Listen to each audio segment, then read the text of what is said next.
Satu pertanyaan. Assalamualaikum Pak Uday.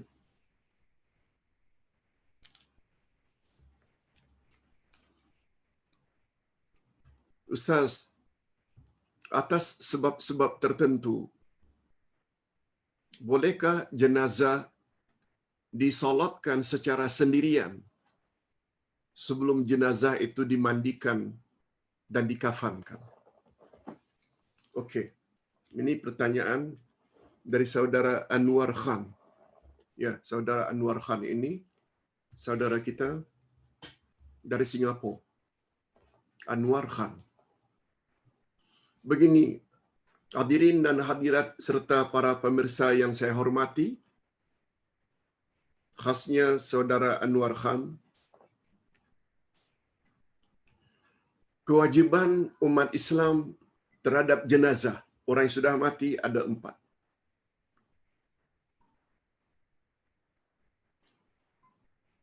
Pertama, mandikan.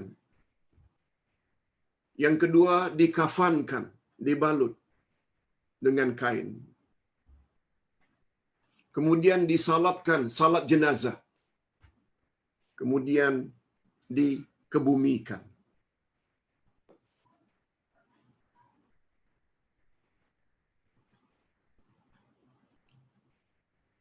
Hukumnya terhadap orang yang masih hidup adalah fardu kifayah. Fardu wajib. Tapi bukan fardu ain. Fardu ain itu mesti dilakukan oleh setiap muslim, muslimat. Seperti salat 5 waktu sehari semalam. Itu fardu ain. Seperti puasa bulan Ramadan, fardu ain. Tapi fardu kifayah, bila sebahagian umat Islam melakukannya, yang lain tidak berdosa. Betul, salat jenazah itu boleh dilakukan oleh satu orang bila tidak ada orang lain. Tapi dia ada rukun. Rukunnya mesti tertib. Seperti umpamanya sebelum salat hendaklah wuduk. Memanglah wuduk itu basuh muka, basuh tangan, sapu kepala, basuh kaki. Tapi rukunnya mesti tertib. Salat syarat sahnya mesti tertib. Mesti berurutan. Tangan dulu baru muka dulu baru tangan, kepala lalu kaki. Macam itu juga jenazah hendaklah dimandikan dahulu. Sudah dimandikan, dikafankan. Sudah dikafankan baru disalatkan. Sudah disalatkan baru dibawa ke kuburan untuk dikebumikan. Oleh sebab itu pertanyaan saudara Anwar, atas sebab-sebab tertentu Pak Ustaz, bolehkah jenazah disalatkan secara sendirian sebelum jenazah itu dimandikan dan dikafankan? Bagi Ustaz, tidak boleh sebab itu tidak kena tertibnya. Tetapi ada kata-kata atas sebab-sebab tertentu. Nah, bila atas sebab-sebab tertentu yang kita pun tak tahu sebabnya apa, kita ada kaedah lain lagi. Kita ada kaedah lain lagi. Ad-darurat tubihul mahzurat. Bila seseorang sampai ke peringkat darurat, emergency, maka yang tak boleh hukumnya jadi boleh. Ustaz pun tak tahu, nak mengagak apa yang dimaksudkan dengan karena sebab-sebab tertentu. Sebab-sebab tertentu barangkali dia tiba-tiba hilang, dia dimakan ular, dia dimakan jerung, dia dimakan binatang buas. Tentu urutan tadi itu tak muncul. Mungkin dia meninggal di tempat lain, kita dapat berita,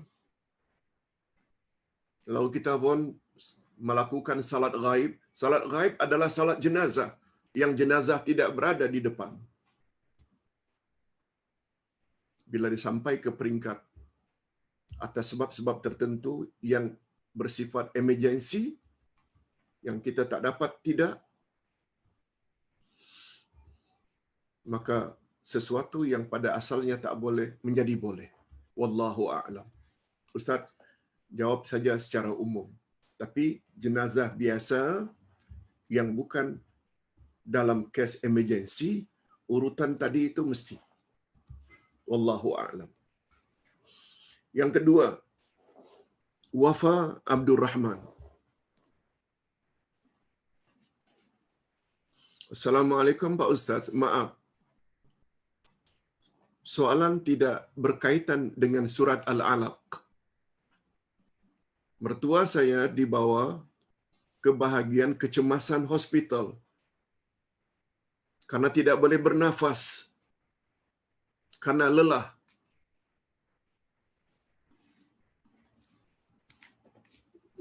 Oleh karena SOP, bahagian kecemasan, pesakit perlu dikarantin sementara ujian COVID-19 dibuat dan tunggu keputusan dalam 24 jam. Dan tiada ahli keluarga boleh menemani.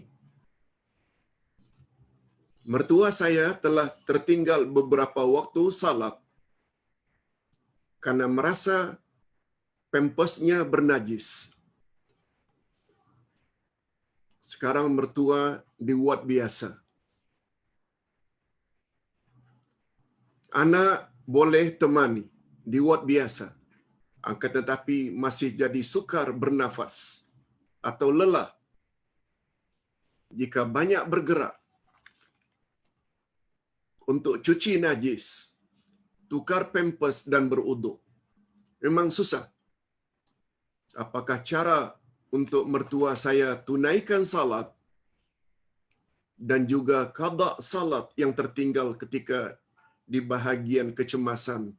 Jazakumullahu khairan. Hadirin dan hadirat rahimakumullah.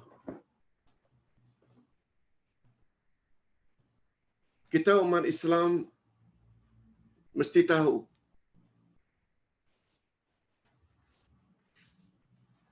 perkara prinsip ini.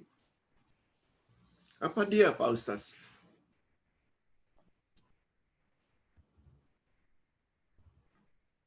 Islam agama yang mudah.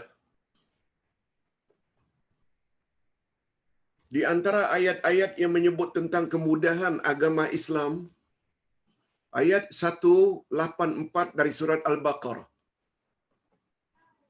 Yuridullahu bikumul yusra wala yuridu bikumul usr. Allah menginginkan kemudahan bagimu dan Allah tidak menginginkan menyusahkan kamu. Satu.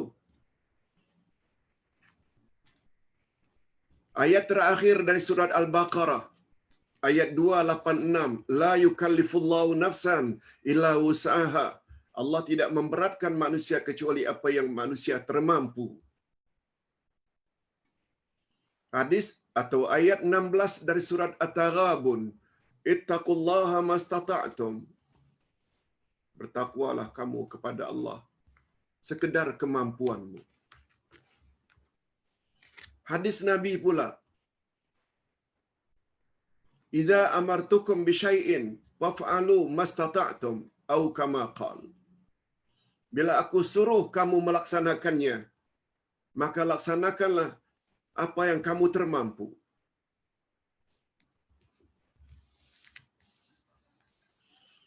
Nabi sallallahu alaihi wasallam bersabda, salat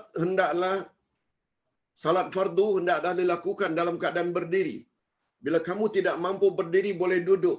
Bila tak mampu duduk, boleh berbaring. Dan dalam keadaan-keadaan tertentu, kita boleh salat tanpa menghadap ke arah kiblat. Bila kita tak tahu arah kiblat atau kita emergency. Nah, cukuplah Quran dan hadis Nabi sebagai dalil agama Islam itu agama yang mudah. Oleh sebab itu, Bila kita dalam keadaan emergency, tak ada keluarga yang boleh menolong, mendekati pun tak boleh, karena dikhawatirkan atau karena mesti lalui ujian COVID-19. Itu sudah peraturan.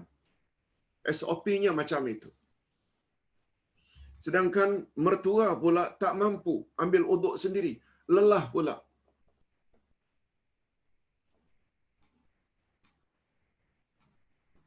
Walaupun Nabi Muhammad sallallahu alaihi wasallam pernah mengatakan, pernah bersabda,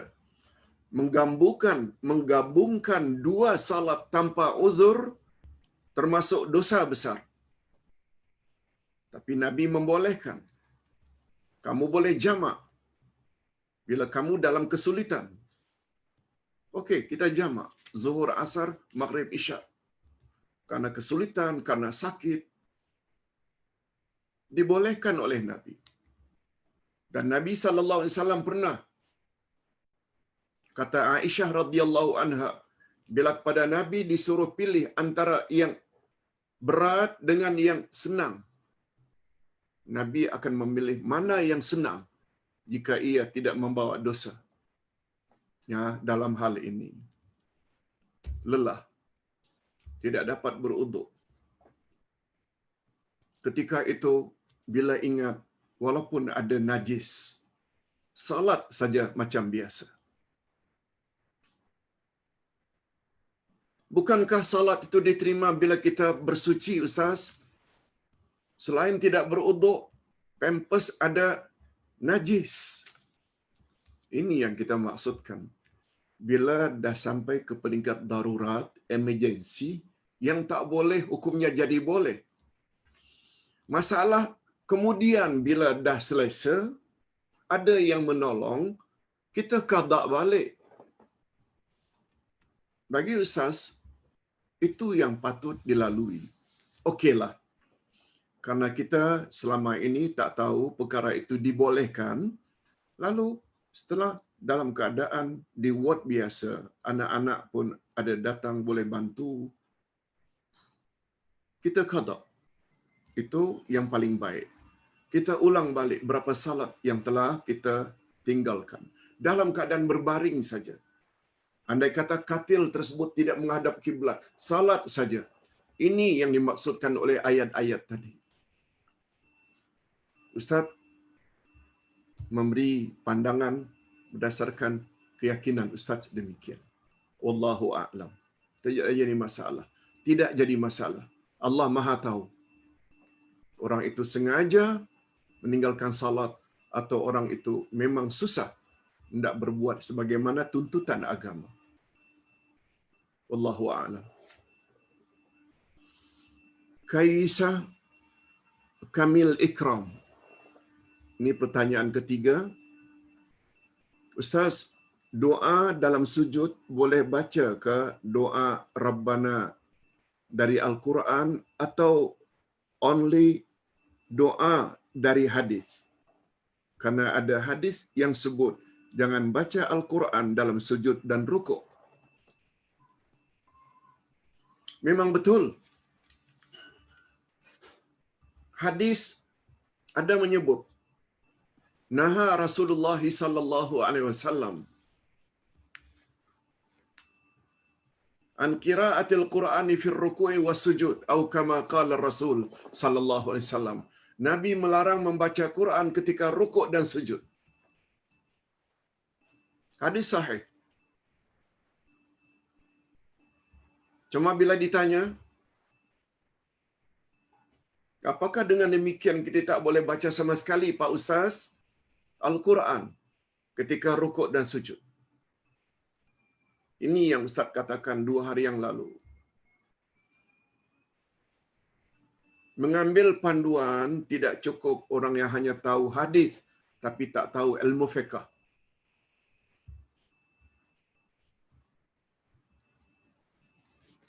Bila tak tahu pandangan ulama fiqh, dia akan jadi kaku.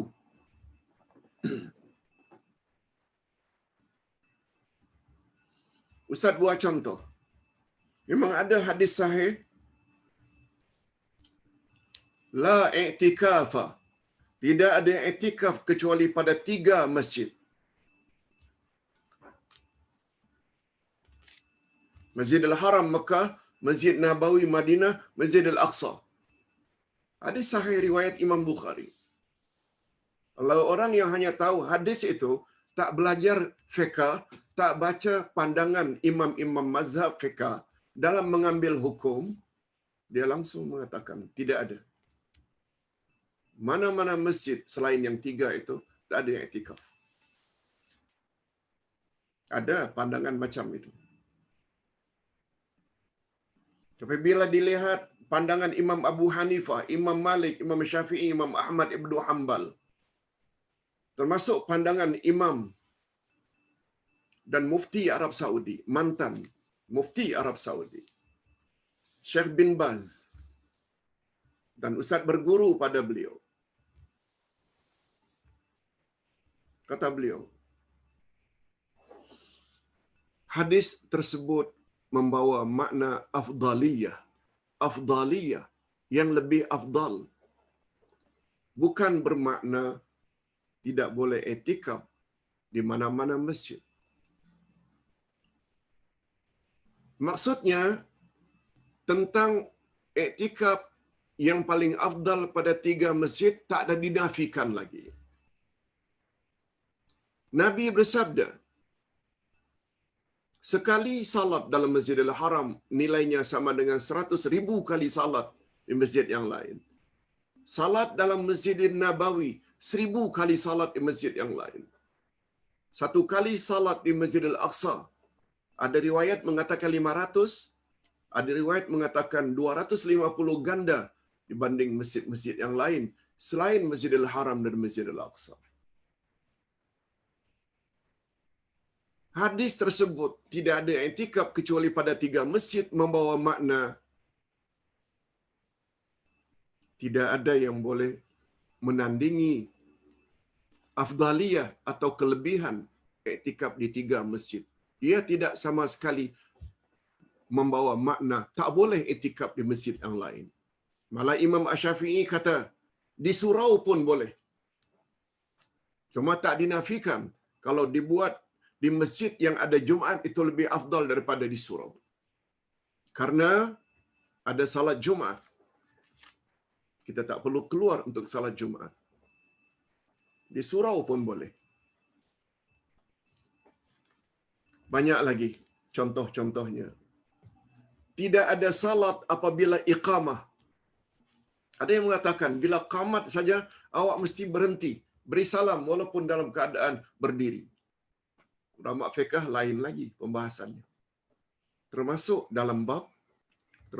dalam bab ini. Ini juga pandangan daripada Syekh bin Baz, Syekh Saleh Al-Utsaimin, Syekh Fauzan Al-Fauzan, semuanya kibarul ulama besar dari Arab Saudi yang hafal Quran, hafal hadis Nabi, berpendapat jika yang kita baca ketika sujud itu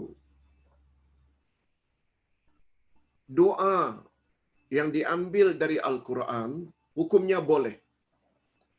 Sebab yang dilarang oleh Nabi itu membaca Quran. Tetapi apabila kita jadikan ayat Quran itu sebagai doa, Rabbighfirli wali walidayya, ayat Quran.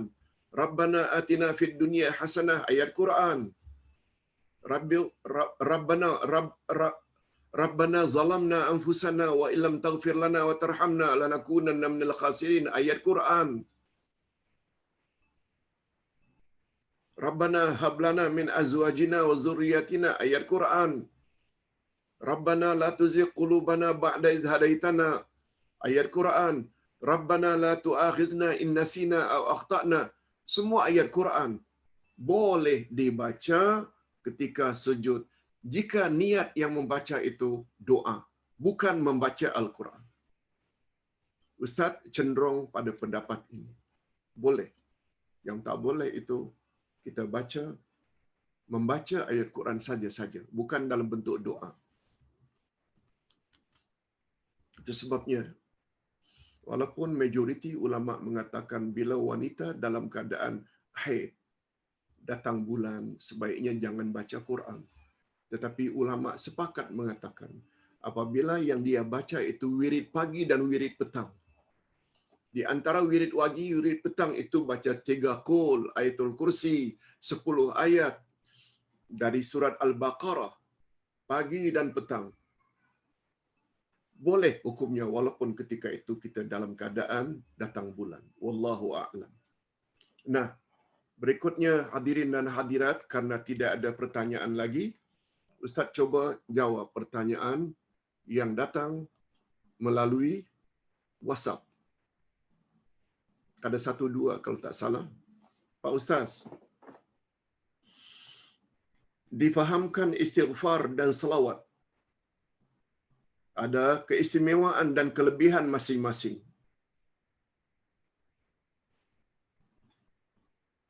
Jadi yang mana satukah yang perlu diutamakan? Mohon pencerahan, Pak Ustaz. Hadirin dan hadirat, kita tak nafikan. Baca Al-Quran, tilawah Al-Quran ada kelebihan. Selawat ke atas Nabi ada kelebihan. Istighfar ada kelebihan.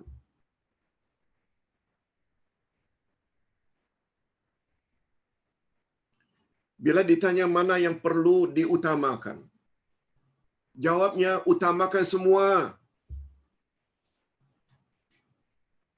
Jangan sehari-harian itu selawat saja. Jangan sehari-harian itu baca Quran sahaja. Jangan sehari-harian itu istighfar sahaja.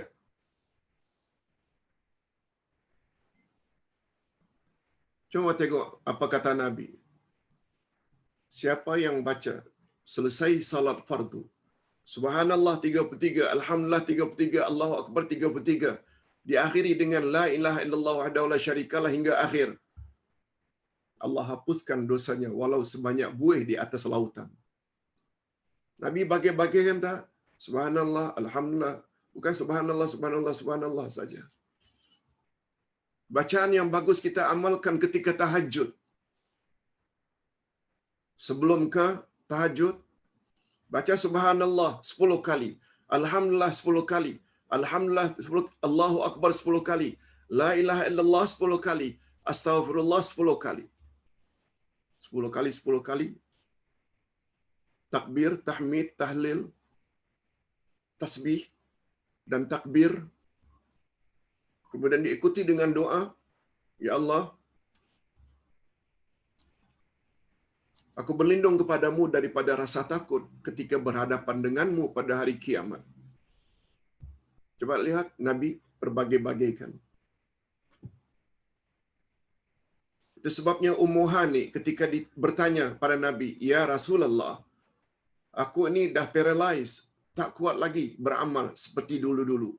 Dalam keadaan duduk-duduk seperti ini, apa yang patut aku lakukan? Nabi tidak sebut selawat saja. Nabi tidak sebut istighfar saja.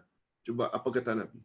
Baca Ummu Hani 5 rangkap zikir. Subhanallah, walhamdulillah, wala ilaha illallah, wallahu akbar, wala hawla wala quwata illa billah. Jadi ringkasnya, kita tidak nafikan selawat ada kelebihannya. Lebih-lebih lagi bila dibaca pada hari Jumaat. Itu perbanyakkan. Tapi hanya selawat, jangan selawat saja. Nabi juga galakkan kita membaca Al-Quran, khasnya surat Al-Kahfi. Banyak lagi bertasbih, bertahmid, bertahlil. Jadi Ustaz anjurkan kita perbagaikan bacaan. Jangan tertumpu hanya satu saja. Itu yang paling baik. Itu yang paling baik. Sebab di dalam hadis Nabi atau dalam amalan ada yang dipanggil dengan ta'addudus sunan. Ta'addudus sunan. Ta'addud itu berbilang-bilang. Sunan itu plural dari sunnah. Sunnah Nabi bermacam-macam. Oleh sebab itu, Jangan buat satu macam saja. Allahumma salli ala Muhammad wa ala ali Muhammad. Allahumma salli ala Muhammad wa ala ali Muhammad. Cuba tengok yang Ustaz tulis di dalam buku Ustaz. Buku apa Pak Ustaz? Rawatlah, maaf. Wirid Rasulullah pagi dan petang. Ada puluhan bacaan. Ada dari hadis Nabi, ada dari ayat Quran, ada subhanallah, ada salawat Allahumma salli ala Muhammad wa ala ali Muhammad. Allahumma salli ala Muhammad wa ala ali Muhammad. 10 kali pagi, 10 kali petang. Ayat Quran kita baca, hadis Nabi kita baca. Perbagaikan. Itu maksud Ustaz. Mudah-mudahan boleh difahami.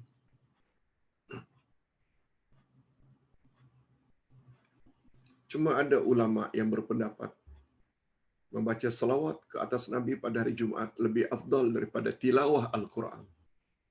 Ada yang berpendapat begitu.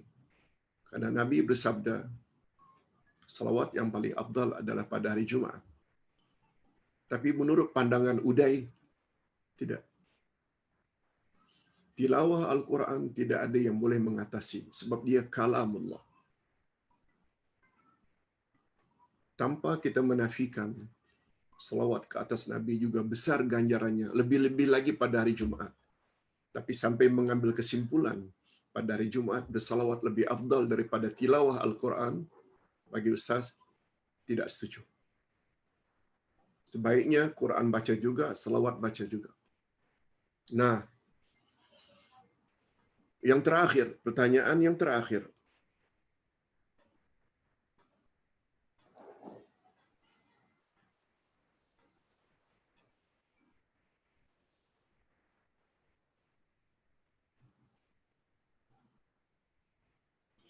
Ustaz, tadi dikatakan bila iqamat diucapkan, sesiapa yang sedang salat perlu hentikan. Sebenarnya macam mana Pak Ustaz? Oh ya, tadi agak tertangguh. Memang ada hadis Nabi SAW di antara waktu haram. Barangkali di antara kita hanya ingat waktu haram, jangan salat sunat setelah subuh. Ba'diyah subuh tak ada. Tapi kalau mengqada qabliyah subuh, setelah subuh itu dibolehkan. Hadis riwayat Imam Tirmizi. Juga waktu setelah asar. Juga ada riwayat ketika matahari sedang tegak. Nah, satu lagi yang tidak diketahui oleh banyak orang awam, Nabi melarang salat ketika qamat dilaungkan. Menandakan salat sudah sangat hampir untuk didirikan. Macam mana pencerahannya Pak Ustaz?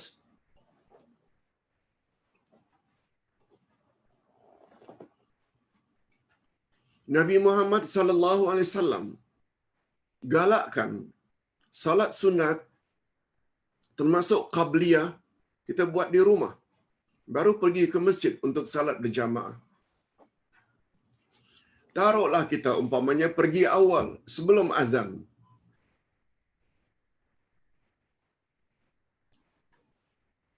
Setelah azan kita bangun untuk buat qabliyah sebelum salat fardu. Sebelum subuh ke, sebelum zuhur ke.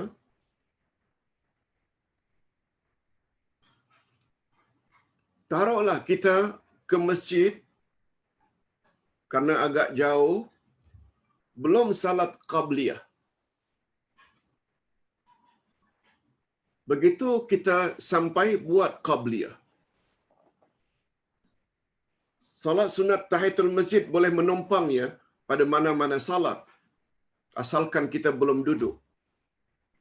Boleh menumpang. Jadi kita buat qabliyah. Salat sunat. Qabliyah sunat rawatib. Sedang kita salat setelah takbir, tiba-tiba qamat. Ulama fiqh melihat bila awak belum lagi sampai rukuk, masih lagi pada qiyam yang pertama, takbir, baca Al-Fatihah, belum rukuk, qamat. Hendaklah ketika itu beri salam dalam keadaan berdiri. Assalamualaikum warahmatullahi. Assalamualaikum warahmatullahi. Langsung join. Tapi bila kita sudah dapat satu rakaat, naik dari rakaat untuk rakaat kedua, baca Al-Fatihah. Tiba-tiba qamat. Kata ulama fiqh sebaiknya diteruskan dengan ringkas. Ringkas maknanya cukup baca Fatihah sahaja. Tak perlu baca ayat, lazim, rukuk, i'tidal, sujud 2 rakaat, tahiyat akhir, sampai beri salam. Langsung join. Begitu kata ulama fiqh. Nah, golongan yang tahu hanya hadis Nabi tapi tidak baca pandangan para ulama mazhab fiqh dalam kondisi dan keadaan bagaimanapun kamu, sedang rukuk ke, sedang i'tidal ke, sedang sujud ke, beri salam. Directly. On the spot. Jangan teruskan. Bagi ustaz, itu pandangan yang kaku. Karena dia hanya tahu hadis. Dia tidak tahu pandangan ulama fiqh. Lain halnya, baru takbir langsung qamat. Yes, berhentilah. Dengan beri salam, join. Tak salah. Tapi bila sudah penghujung, apalagi sedang tahiyat akhir, lalu begitu dengar qamat, lalu beri salam, no. Ini pendapat ulama fiqh yang kita perlu raikan. Dan ini mazhab yang 4 punya pandangan macam itu. Wallahu a'lam. Mudah-mudahan apa yang Ustaz sampaikan pada pagi ini ada jugalah manfaatnya. Ada satu lagi sebenarnya pertanyaan. Tak apa, Ustaz tangguh esok insya-Allah. Segala yang baik-baik itu datangnya daripada Allah. Dan jika ada kesilapan, kesalahan di sana sini, itu adalah dari kekurangan Ustaz sendiri. Wabillahi taufiq wal hidayah. Wassalamualaikum warahmatullahi wabarakatuh.